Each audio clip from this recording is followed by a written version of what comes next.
Thank you.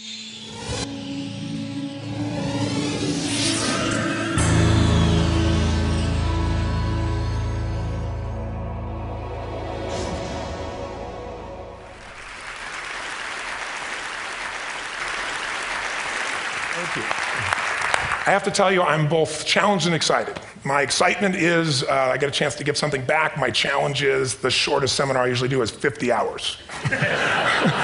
And I'm not exaggerating. I do weekends, and what I do more than that, obviously, coach people, but I'm into immersion, because how'd you learn language? You didn't learn it by just learning principles. You got in it, and you did it so often that it became real. And the bottom line of why I'm here, besides being a crazy mofo, is that I'm really in a position, I'm not here to motivate you, obviously. You don't need that. And a lot of times, that's what people think I do, and it's the furthest thing from it. What happens, though, is people say to me, well, I don't need any motivation. And I say, well, that's interesting. That's not what I do. I'm the why guy. I don't know why you do what you do. What is your motive for action? What is it that drives you in your life today, not 10 years ago, or are you running the same pattern? Because I believe that the invisible force of internal drive activated is the most important thing in the world. I'm here because I believe emotion is the force of life. All of us here have great minds. You know, most of us here have great minds, right? I don't know if I'm in the category, but we all know how to think. And with our minds, we can rationalize anything, we can make anything happen. We can, I agree with what was described a few days ago about this idea that people work in their self-interest, but we all know that that's bullshit at times. You don't work in your self-interest all the time. Because when emotion comes into it, the wiring changes in the way it functions. And so it's wonderful for us to think intellectually about how the life of the world is, and especially those who are very smart. We can play this game in our head, but I really want to know what's driving you. And what I'd like to maybe invite you to do by the end of this talk is explore where you are today for two reasons. One, so that you can contribute more. And two, so that hopefully we can not just understand other people more, but maybe appreciate them more and create the kinds of connections that can stop some of the challenges that we face in our society today. They're only going to get magnified by the very technology that's connecting us, because it's making us intersect. And that intersection doesn't always create the view of everybody now understands everybody and everybody appreciates everybody. So I've had an obsession basically for 30 years. And that obsession has been what makes the difference in the quality of people's lives? What makes a difference in their performance? Because that's what I got hired to do. I got to produce the result now. That's what I've done for 30 years. I get the phone call when the athlete is burning down on national television and they were ahead by 5 strokes and now they can't get back on the course. And I got to do something right now to get the result or nothing matters. I get the phone call when the child is going to commit suicide, and I got to do something right now.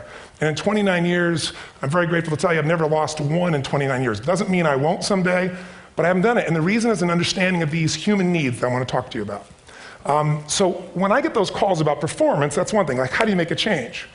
But also, I'm looking to see what is it that's shaping that person's ability to contribute, to do something beyond themselves. So maybe the real question is, you know, I look at life and say there's 2 master lessons. One is there's the science of achievement, which almost everyone in this room has mastered to an amazing extent. That's how do you take the invisible and make it visible, right? How do you take what you dream about and make it happen, whether it be your business, your contribution to society, money, whatever it is for you, your body, your family. But the other lesson of life that is rarely mastered is the art of fulfillment. Because science is easy, right? We know the rules, you write the code, you follow those, and you get the result. Once you know the game, you just, you up the ante, don't you?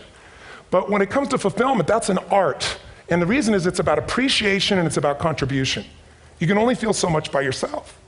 So I've had an interesting laboratory to try to answer the question of the real question, which is what's the difference in somebody's life if you look at somebody like those people that you've given everything to, like all the resources they say they need. You gave them not a $100 computer, you gave them the best computer. You gave them love, you gave them joy, you were there to comfort them. And those people very often, and you know some of them I'm sure, end up the rest of their life with all this love, education, money, and background, spending their life going in and out of rehab. And then you meet people that have been through ultimate pain, psychologically, sexually, spiritually, emotionally abused, and not always, but often they become some of the people that contribute the most to society. So the question we got to ask ourselves really is, what is it? What is it that shapes us? And we live in a therapy culture. Most of us don't do that, but the culture is a therapy culture. And what I mean by that is the mindset that we are our past. And everybody in this room, you wouldn't be in this room if you bought that theory, but most of society thinks biography is destiny. The past equals the future. And of course it does if you live there. But what people in this room know, and what we have to remind ourselves though, because you can know something intellectually, you can know what to do and then not use it, not apply it. So really what we got to remind ourselves is decision is the ultimate power. That's what it really is. Now, when you ask people, You know, have you failed to achieve something? How many have ever failed to achieve something significant in your life? Say I. Thanks for the interaction on a high level there. But if you ask people, why didn't you achieve something? Somebody who's working for you, you know, or a partner, or even yourself, and you failed to achieve a goal, what's the reason people say they failed to achieve? What do they tell you? Didn't know enough, didn't have the knowledge, didn't have the money, didn't have the time, didn't have the technology, you know, I didn't have the right manager. Didn't have the Supreme Court.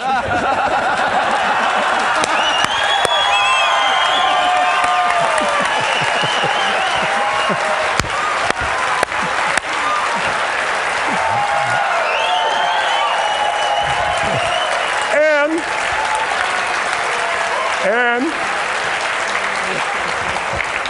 what do all those, including the Supreme Court, have in common? They are a claim to you missing resources. And they may be accurate. You may not have the money. You may not have the Supreme Court. But that is not the defining factor.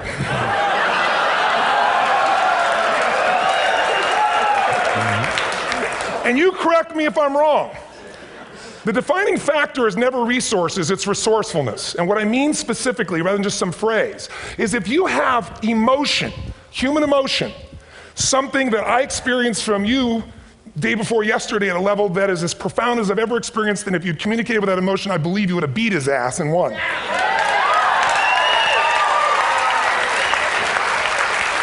But how easy for me to tell him what he should do.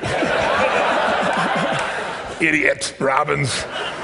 But I know when we watched a debate, at that time, there were emotions that blocked people's ability to get this man's intellect and capacity and the way they came across to some people in that day. Because I know people that wanted to vote in your direction and didn't, and I was upset. But there was emotion that was there. How many know what I'm talking about here? Say I. So emotion is it. If we get the right emotion, we can get ourselves to do anything. We can get through it. If you're creative enough, playful enough, fun enough, can you get through to anybody, yes or no? If you don't have the money, but you're creative and determined enough, you find the way. So this is the ultimate resource, but this is not the story that people tell us, right? The story people tell us is a bunch of different stories. They tell us we don't have the resources, but ultimately, if you take a look here, flip it up if you would. They say, what are all the reasons they have in common? We've said that. Next one, please. He's broken my pattern, that son of a bitch. But I appreciated the energy, I'll tell you that.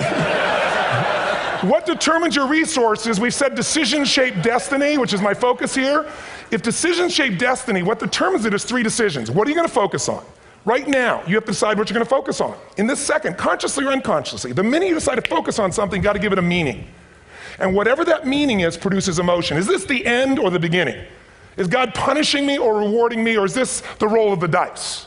And emotion then creates what we're going to do, or the action. So think about your own life, the decisions that have shaped your destiny. And that sounds really heavy, but in the last 5 or 10 years, 15 years, haven't there been some decisions you've made that if you made a different decision, your life would be completely different? How many can think of one, honestly? Better or worse? Say I. So the bottom line is maybe it was where to go to work and you met the love of your life there. Maybe it was a career decision. I know the Google geniuses I saw here. I mean, I understand that their decision was to sell their technology at first.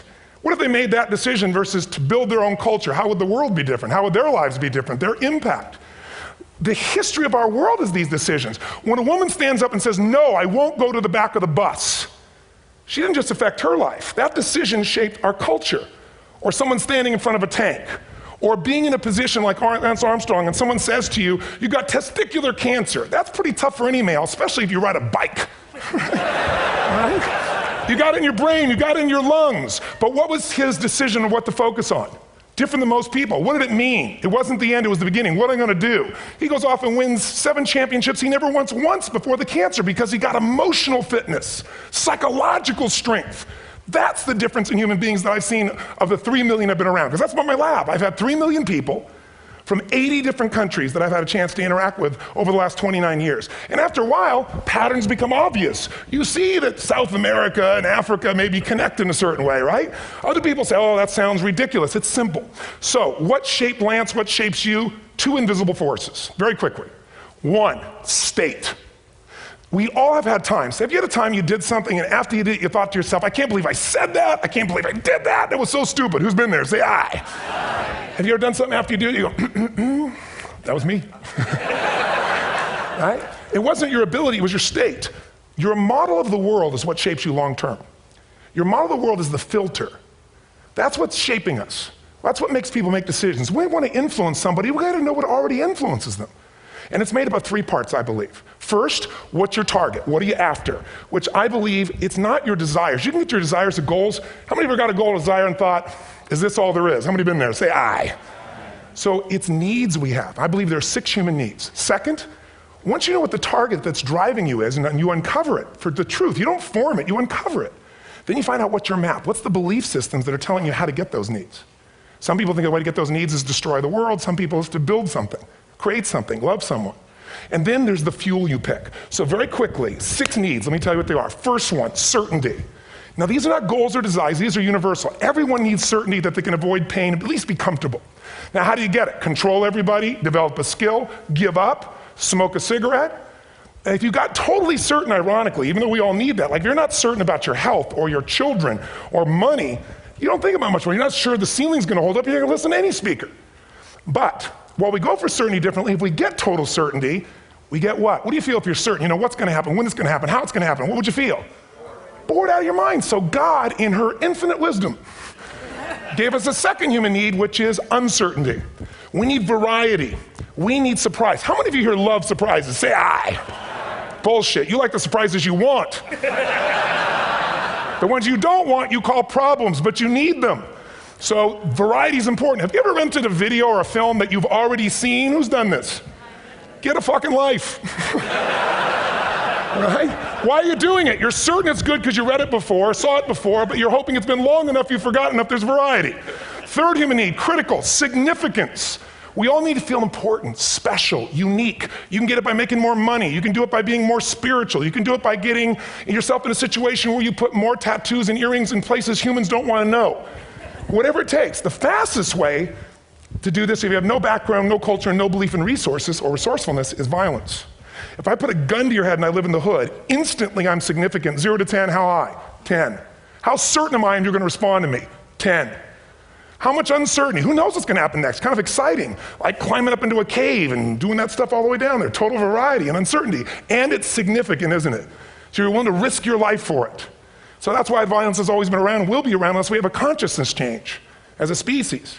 Now you can get significance a million ways, but to be significant, you got to be unique and different. Here's what we really need. Connection and love, fourth need. We all want it. Most people settle for connection because love's too scary. Don't want to get hurt. Who here has ever been hurt in an intimate relationship? Say aye. If you don't raise your hand, you'll have had other shit too, come on. And you're going to get hurt again. Aren't you glad you came to this positive visit? But here's what's true, we need it. We can do it through intimacy, through friendship, through prayer, through walking in nature. If nothing else works for you, get a dog. Don't get a cat, get a dog, because if you leave for 2 minutes, it's like you've been gone for 6 months when you show back up again 5 minutes later, right? Now these first 4 needs, every human finds a way to meet. Even if you lie to yourself, you need to have split personalities. But the last 2 needs, the first 4 needs are called the needs of the personality, is what I call it. The last 2 are the needs of the spirit. And this is where fulfillment comes. You won't get fulfillment from the first 4. You'll figure a way, smoke, drink, do whatever, meet the first 4. But the last 2, number 5, you must grow. We all know the answer here. If you don't grow, you what? If a relationship's not growing, if a business is not growing, if you're not growing, it doesn't matter how much money you have, how many friends you have, how many people love you, you feel like hell. And the reason we grow, I believe, is so we have something to give of value. Because the 6th need is to contribute beyond ourselves. Because we all know, corny as it sounds, the secret of living is giving. We all know life's not about me, it's about we. This culture knows that, this room knows that. And it's exciting. When you see Nicholas up here talking about his $100 computer, the most passionate, exciting thing is here's a genius, but he's got a calling now.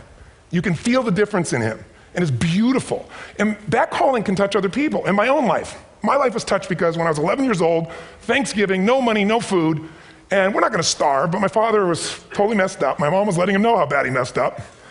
And somebody came to the door and delivered food. My father made 3 decisions. I know what they were briefly. His focus was, this is charity. What does it mean? I'm worthless. What do I gotta do? Leave my family, which he did. The time, one of the most painful experiences of life.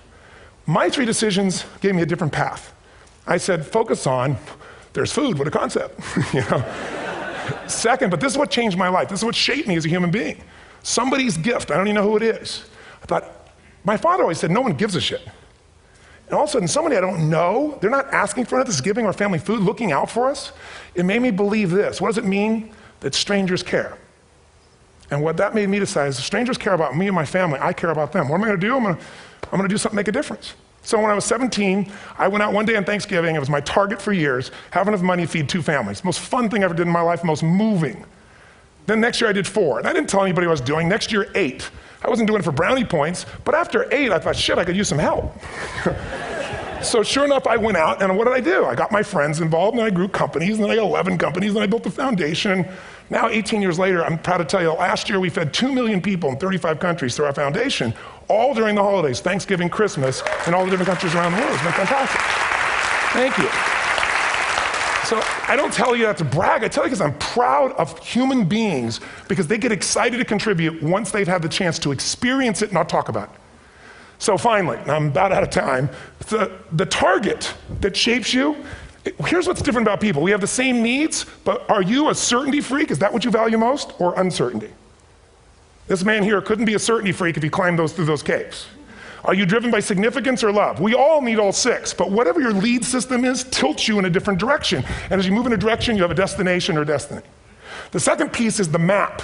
Think of that as the operating system tells you how to get there. And some people's map is, I'm gonna save lives even if I die for other people, and they're a fireman. Somebody else says, I'm gonna kill people to do it. They're trying to meet the same needs of significance, right? They want to honor God or honor their family, but they have a different map. And there are 7 different beliefs. I can't go through them because I'm done. The last piece is emotion. I say one of the parts of the map is like time. Some people's idea of a long time is 100 years. Somebody else says is 3 seconds, which is what I have. And the last one I've already mentioned that felt you. If you got a target and you got a map, and let's say, I can't use Google because I love maps and they haven't made it good for Macs yet. So if you use MapQuest, how many have made this fatal mistake of using MapQuest at some time? You use this thing and you don't get there. Well, imagine if your beliefs guarantee you can never get to where you want to go. The last thing is emotion. Now here's what I'll tell you about emotion. There are 6,000 emotions that we all have words for in the English language, which is a linguistic representation, right? It changes by language. But if your dominant emotions, when I have more time, I have 20,000 people or 1,000, and I have them write down all the emotions that they experience in an average week. And I give them as long as they need. And on one side they write empowering emotions, the other is disempowering. Guess how many emotions people experience? Less than 12. And half of those make them feel like shit. So they got 5 or 6 good frickin' feelings, right? It's like they feel happy, happy, excited, oh shit, frustrated, overwhelmed, depressed. How many of you know somebody who no matter what happens finds a way to get pissed off? How many know somebody like this? Or no matter what happens, they find a way to be happy or excited. How many know somebody like this? Come on. When 9/11 happened, and I'll finish with this, I was in Hawaii. I was with 2,000 people from 45 countries. We were translating 4 languages simultaneously for a program that I was conducting for a week. The night before was called Emotional Mastery. I got up, had no plan for this, and I said, we had a list of fireworks, I do crazy shit, fun stuff. And then at the end I stopped, and I had this plan I was gonna say, but I never do what I'm gonna say. And all of a sudden I said, when do people really start to live? When they face death. And then I went through this whole thing about if you were gonna get off this island, if 9 days from now you were gonna die, who would you call, what would you say, what would you do? One woman, well that night is when 9/11 happened. One woman had come to the seminar, and when she came there, her previous boyfriend had been kidnapped and murdered. Her friend, or her new boyfriend, wanted to marry her, and she said no. He said, if you leave and go to that Hawaii thing, it's over with us. She said it's over. When I finished that night, she called him and left a message, true story, at the top of the World Trade Center where he worked, saying, honey, I love you. I just want you to know, I want to marry you. It was stupid of me. She was asleep, because it was 3 a.m. for us, when he called her back from the top and said, honey, I can't tell you what this means. He said, I don't know how to tell you this, but you give me the greatest gift because I'm going to die. And she played the recording for us in the room. She was on Larry King later. And he said, you're probably wondering how on earth this could happen to you twice. And he said, all I can say to you is, this must be God's message to you, honey. From now on, every day, give your all, love your all. Don't let anything ever stop you. She finishes, and a man stands up and he says, I'm from Pakistan, I'm a Muslim. I'd love to hold your hand and say I'm sorry, but frankly, this is retribution. I can't tell you the rest because I'm out of time.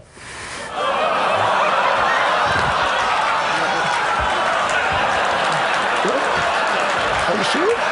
Finish the story. 10 seconds. 10 seconds. No, I want to be respectful. 10 seconds. All I can tell you is I brought this man on stage with a man from New York who worked in the World Trade Center, because I had about 200 New Yorkers there. More than 50 had lost their entire companies, their friends, marking off their Palm Pilots. One financial trader, this woman made of steel, bawling, 30 friends crossing off that all died. And what I did to people said, what are we going to focus on? What does this mean, and what are we going to do? And I took the group and got people to focus on, if you didn't lose somebody today, your focus is going to be how to serve somebody else. There are people, the woman got up, she was so angry and screaming and yelling. And she wasn't from New York, she's not an American, she doesn't know anybody here. I said, you always get angry. She said, yes. Guilty people got guilty, sad people got sad. And I took these two men and did what I call an indirect negotiation. Jewish man with family in the occupied territory, from New York, who would have died if he was at work that day. And this man who wanted to be a terrorist, and made it very clear. And the integration that happened is on a film, which I'll be happy to send you, so you can really see what actually happened instead of my verbalization of it. But the two of them not only came together and changed their beliefs and models of the world, but they worked together to bring, for almost 4 years now, to various mosques and synagogues, the idea of how to create peace. And he wrote a book, which is called My Jihad, My Way of Peace. So transformation can happen. So my invitation to you is this. Explore your web, the web in here. The needs, the beliefs, the emotions that are controlling you, for two reasons. So there's more of you to give. Achieve too, we all want to do it, but I mean give, because that's what's going to fill you up. And secondly, so you can appreciate, not just understand, that's intellectual, that's mind, but appreciate what's driving other people. It's the only way our world's going to change. God bless you, thank you, I hope this will serve. Энтони Роббинс.